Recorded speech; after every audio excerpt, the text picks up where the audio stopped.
Hello, and thank you for joining us on the Otago Prattville Public Library's Facebook page. We are today going to make dragon eggs. This is a family fun activity, which means it's designed for the activity, and video is designed for adults. But you can do it with your kids at home if you have the supplies. You're welcome to follow along, but you will want adult supervision for these crafts. So this particular one is super simple. We're going to use some Fimo Air, which is a light air dry clay, and we're going to use some other colored air dried modeling clay. And additionally, we're just going to stick some real fun acrylic gems and little bits and bobs into our dragon's eggs as well, because we all know dragons like to hoard lots of treasure, and what a better way to safeguard their treasure than with their eggs. So I'm going to go ahead and make a big egg today. So I'm going to use both this Fimo modeling clay and some of the colored stuff. And this particular package was generously donated, but I think the date on here said that it was a little older, so it might have dried out a little bit. You know, it's not supposed to because of the packaging and whatnot, but we'll see how it is to work with. And sometimes you just need a fresh batch of clay to really get a better texture to work with. So I'm going to start just kind of smushing it. I broke it in half and broke it in half again. And now I'm smushing all those layers together. And I want to get a nice oval shape eventually. But first I just want to get kind of a smooth, round outer layer. Or inner layer rather, sorry, because this is going to be the inside, sort of the foundation for the egg. So you can smush with your hands, you can smush with the table. I might even use some of my body weight to really help speed things along and get some of these chunky bits a little bit more incorporated.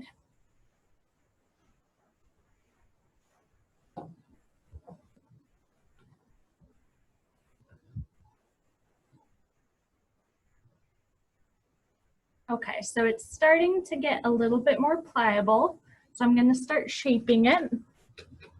Again, I'm going to use the table, the surface as like a helper, and then use my hands as well to try and form it into a nice big dragon egg shape.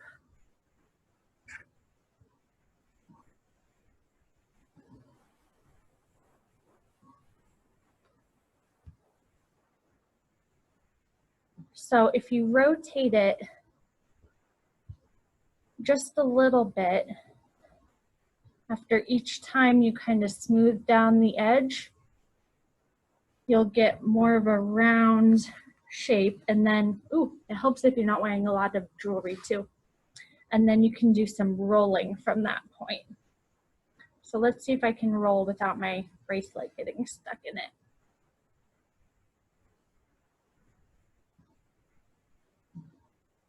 There we go.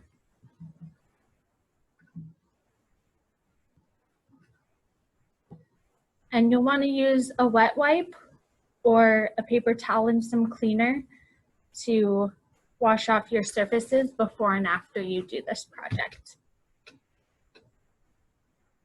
And be sure to wash your hands. Okay, so I'm starting to feel pretty good about this shape. Just want to do a little bit more nitpicking to get it nice and tight and firm.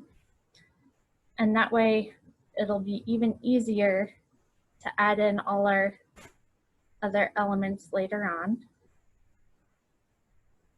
And I'm just trying to prevent any cracks or big breaks from happening. And here we have our base of our egg. So I was thinking about doing golds because I have this nice gold colored modeling clay, but I'm going to look through these colors and see if there's maybe a silver or something else metallic. Ooh, there's a really fun, this reddish orange, that's really fun. There's another yellowy gold and a purple, maybe a good green for dragon's eggs. Let's see.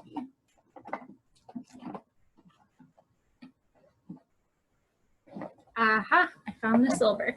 So I'm gonna do silver and green, I think.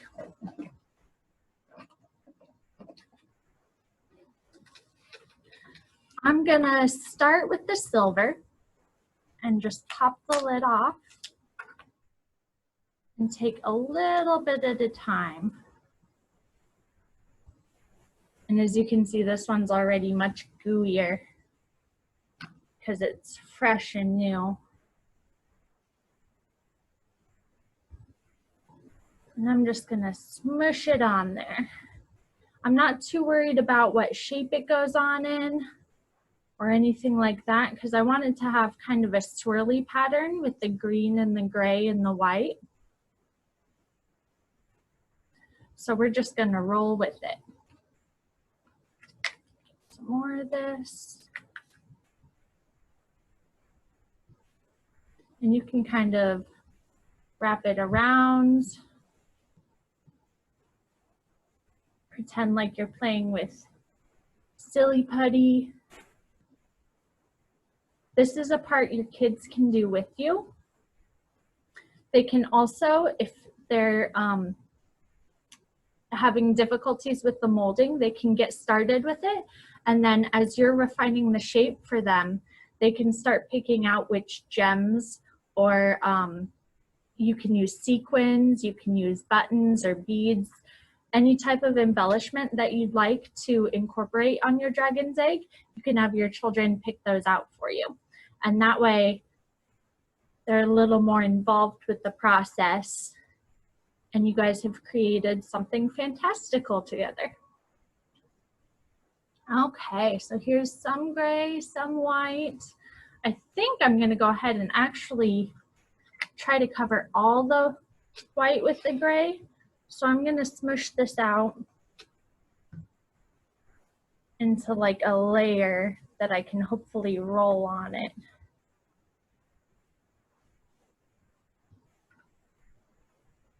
And we'll see how much green I want to add afterwards. I might just add some scaly looking guys in the green. That could be fun. But really, whatever your imagination tells you to do, that is going to be the way to go.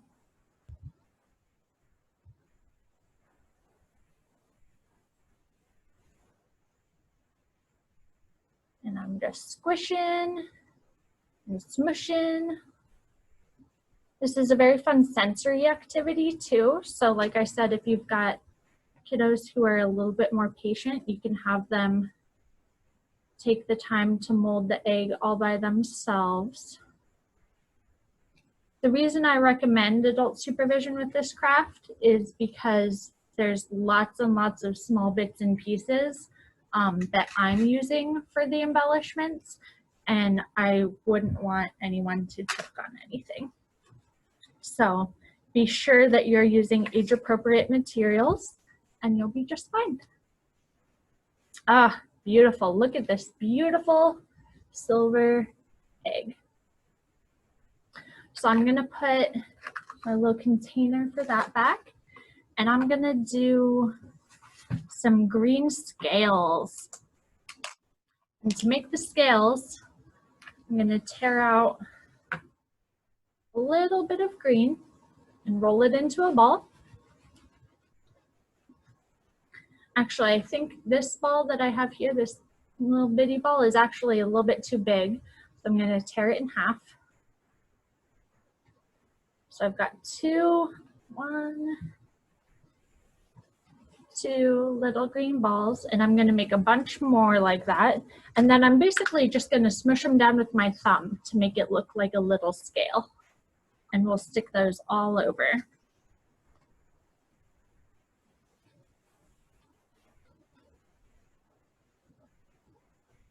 All over our little silver egg. This part, this assembly line part, is another good part you can collaborate with your kids on.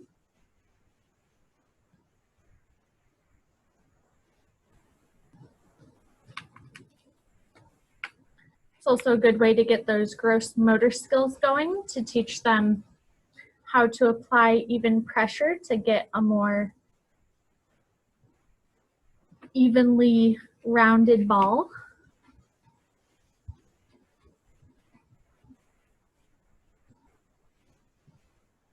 And I think I'm just going to go ahead and use all my green here. I've got another bright green there too. I might kind of layer between the two of those before I stick any gems in.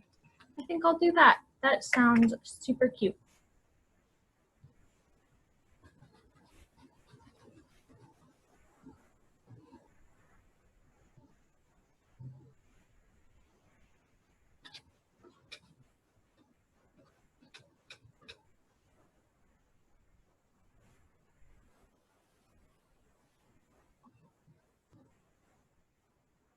As you're working on this project with your kids, talk to them about what they've been reading this summer. Encourage them to fill out one of the activity prompts on their bingo sheets, or to talk about one of the things they've read for their reading log. If you haven't picked up a reading log or bingo sheet for your child yet, please do. We have them available curbside at the Prattville location. And we have really fabulous prizes, as always, for those who do great reading. So we would love to have you all be a part of that.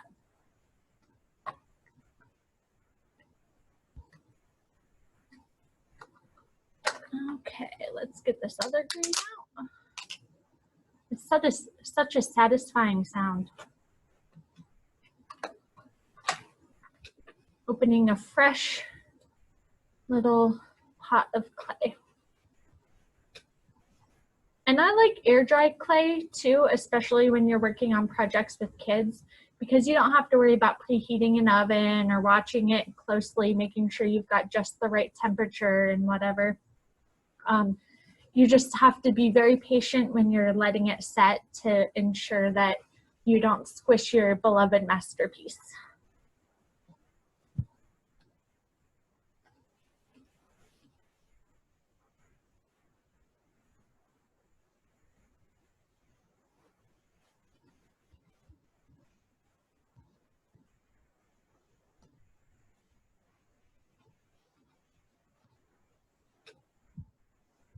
I might not need all of this light green, but I'm going to go ahead and roll it out just in case. And then we can always stick it back in the container if we don't end up using it.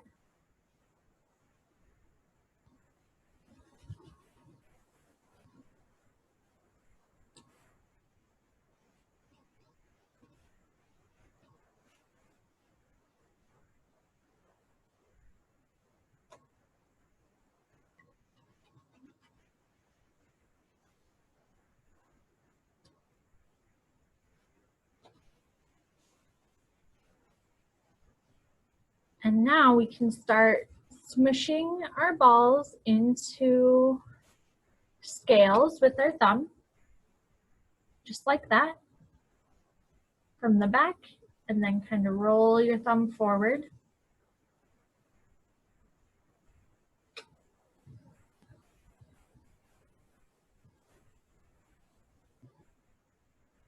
And I'm going to do that with all of these.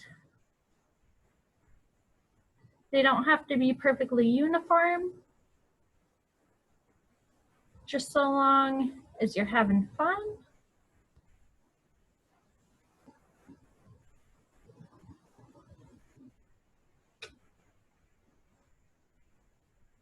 And then we're going to start layering these all over our egg. Oh no! Here, we'll start layering these two right away because they already wanted to start hanging out. And when you're layering them on the egg, you can kind of repeat the same thumbprint motion that you did before to retain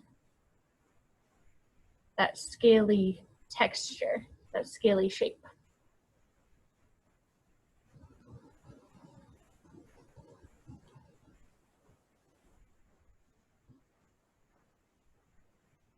So you could either squish them all out and then put them on, or like I'm doing, squish a few out and then put a few on and kind of go back and forth.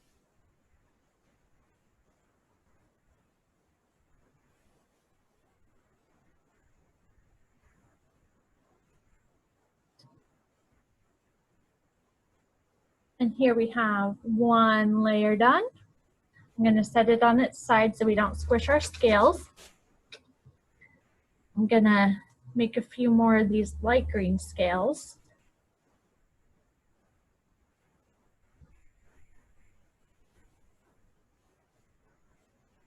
And I'm switching from my thumb just real quick because it's a little sore. Let's switch hands, how about?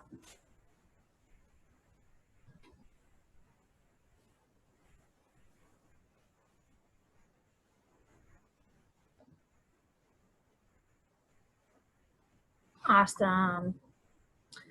Okay, and then we'll just continue adding them on to our lovely little egg.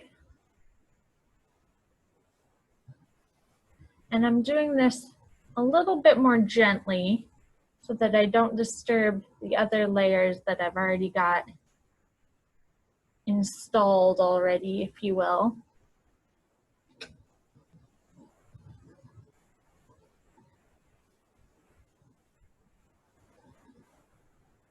But as you can see already, we've got a really cool texture going on.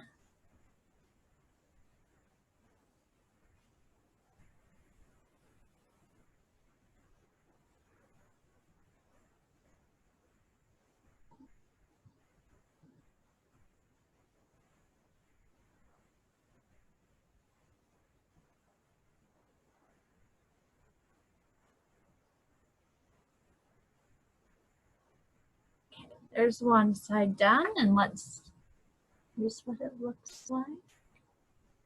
Let's go ahead and do the other side.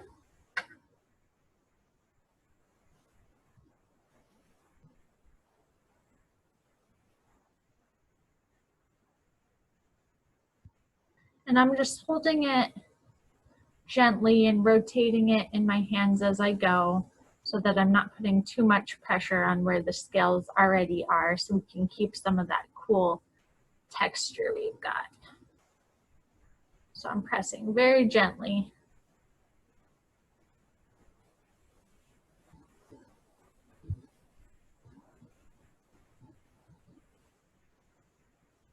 And I've got a little gray bit left over, so I'm going to steal a teeny bit of light green from one of the scales and just move it over.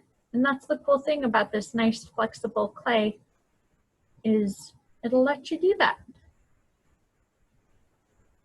You can just kind of patch it up. And now I'm gonna go all the way around so that the scales get a little bit softer. There we go. Now before we call it quits, let's add some sparkly gems.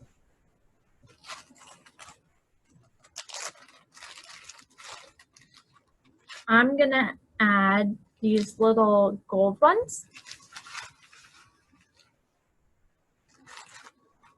because I think that goes really nicely with it.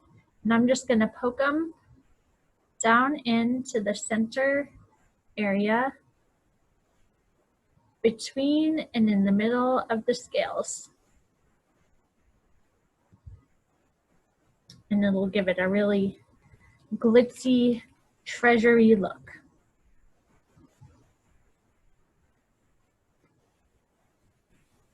Now you'll notice you're starting to lose some of your scale definition here, and that's okay because mainly you've got the colors kind of swirling together, and that in and of itself is a really cool effect.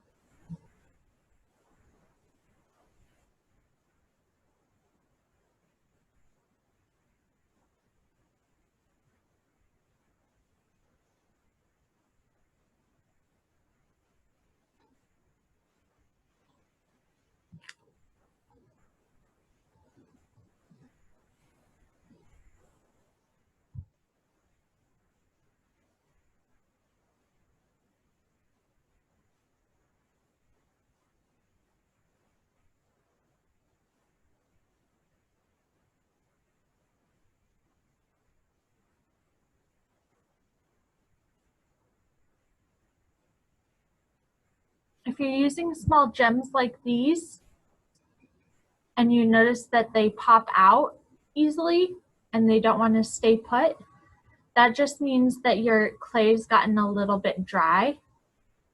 So that's a good time when you can see if you've got some newer clay that you can put over the top. That white springy clay that I started the base with, that would have been kind of pushing these right back out, I think. But these fresh green clays are really taking to these little gems quite nicely.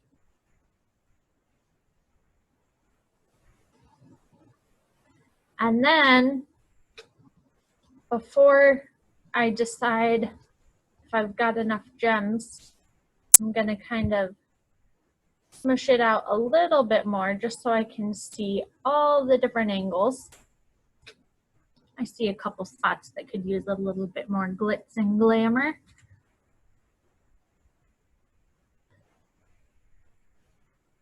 And you can just add and add and add until you feel really happy with what you've made. If they do pop out of the softer clay as well, you may need to just press them in a little deeper, or be sure that once you press them in, you take a little bit of that clay from the edge and kind of push it over a little bit to secure it in. That's a good way to make sure your gems won't fall out now and when your creation dries. Okay, so I feel great about this egg. I'm gonna bring it up and show it to y'all. Isn't that just so cute? Beautiful, glamorous dragon egg. And you can make these at home with just some air dried clay and whatever trinkets or buttons or glittery bits and bobs you have around. Thank you guys so much for joining me for this video today. Please be sure to check out our other videos and events. And if you do love crafting with your kids, absolutely stick around for Miss Barb's videos. She's got all sorts of fun things planned for this summer. And we would love to get you all to be and stay involved with our summer library club, even if we have to do it from afar. Thank you guys so much. Have a wonderful day.